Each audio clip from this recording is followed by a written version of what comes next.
வணக்கம். இன்றைக்கி வீடியோவில் நாம் பார்க்க போகிறது கருவாட்டு குழம்பு.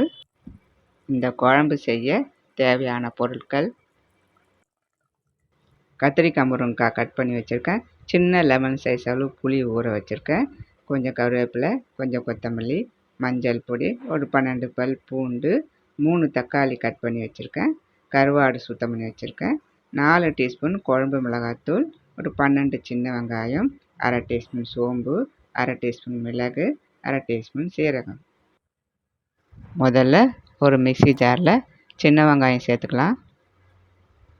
அது கூடவே மிளகு சேர்த்துக்கலாம், சீரகம் சேர்த்துக்கலாம், சோம்பு சேர்த்துக்கலாம், கருவேப்பிலை, கொத்தமல்லி, பூண்டு 3 சேர்த்துக்கலாம். இது அப்படியே தண்ணி விடாமல் 3/4 பாகம் அரைச்சிக்கலாம்.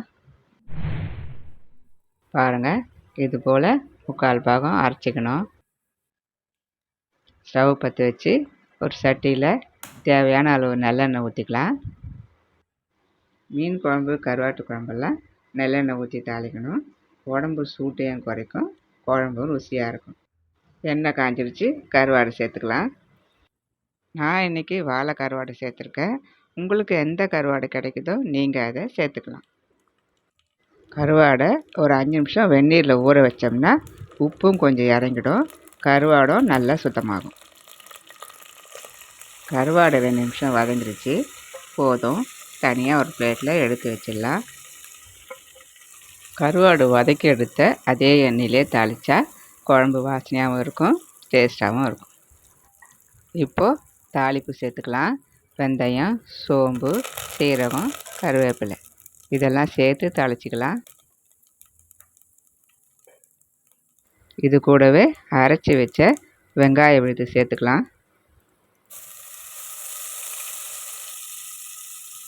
நம்ம சேனலை சப்ஸ்கிரைப் பண்ணாதவங்க சப்ஸ்கிரைப் பண்ணிக்கோங்க.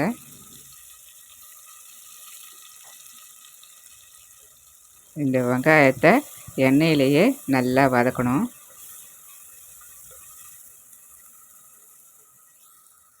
பாருங்கள், இது போல் நல்லா வதக்கணும். இது கூடவே கட் பண்ணி வச்ச தக்காளி சேர்த்துக்கலாம்.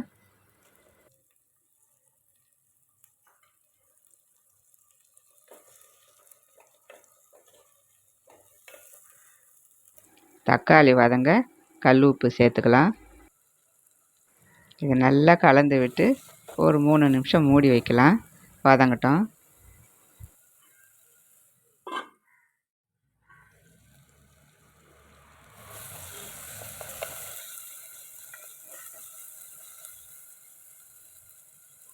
தக்காளி நல்லா வதங்கிடுச்சு. இது கூடவே மிளகாத்தூள் சேர்த்துக்கலாம்.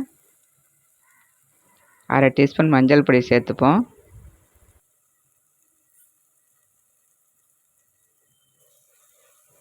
மிளகாத்தூள் 2 நிமிஷம் எண்ணெயிலேயே வதக்கலாம்.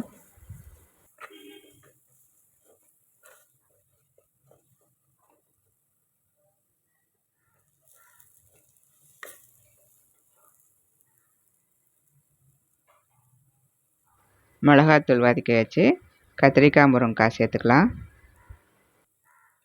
மொச்சக்கொட்டை கூட நீங்கள் சேர்த்து செய்யலாம். கத்திரிக்காய் வேணான்னா உருளைக்கிழங்கு, கருணைக்கிழங்கு கூட சேர்த்து செய்யலாம். இந்த காய் வேக தேவையான அளவு தண்ணி ஊற்றிக்கலாம்.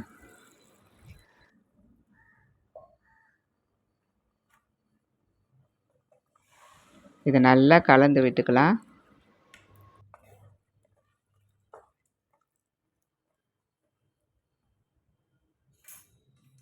இந்த குழம்புக்கு தேவையான உப்பு சேர்த்துப்போம். குழம்புக்கு கல் உப்பு சேர்த்து சமைச்சிங்கன்னா நல்லாயிருக்கும்.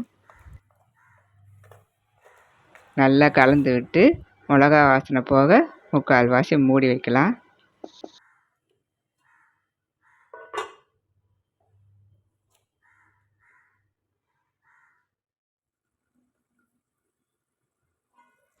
நடுவில் திறந்து நல்லா கலந்து விட்டுக்கலாம். காய் வேகட்டும், மூடி வைக்கலாம். 10 நிமிஷம் ஆயிடுச்சு, திறந்து பார்க்கலாம். காய் நல்லா வெந்துருச்சு. கரைச்சி வச்ச புளி தண்ணி சேர்த்துக்கலாம்.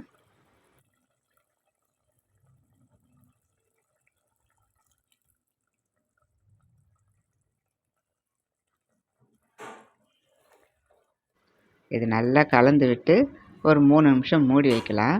புளி தண்ணி கொதிக்கட்டும். பாருங்கள், எண்ணெய் பிரிஞ்சு மேலே வந்துருச்சு. இப்போது வதக்கி வச்ச கருவாடு சேர்த்துக்கலாம்.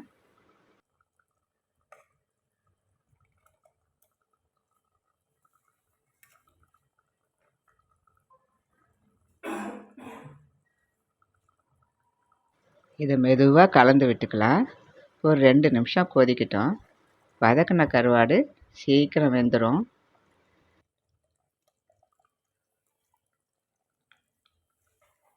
குழம்பு நல்லா கொதிச்சிடுச்சு. இப்போ கொத்தமல்லி தூவிக்கலாம்.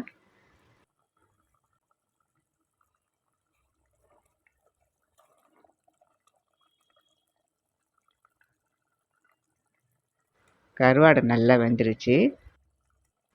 அவ்வளோதாங்க, வாழை கருவாட்டு குழம்பு ரெடி ஆயிடுச்சு.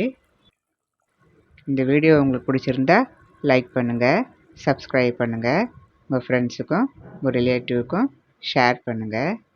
நன்றி.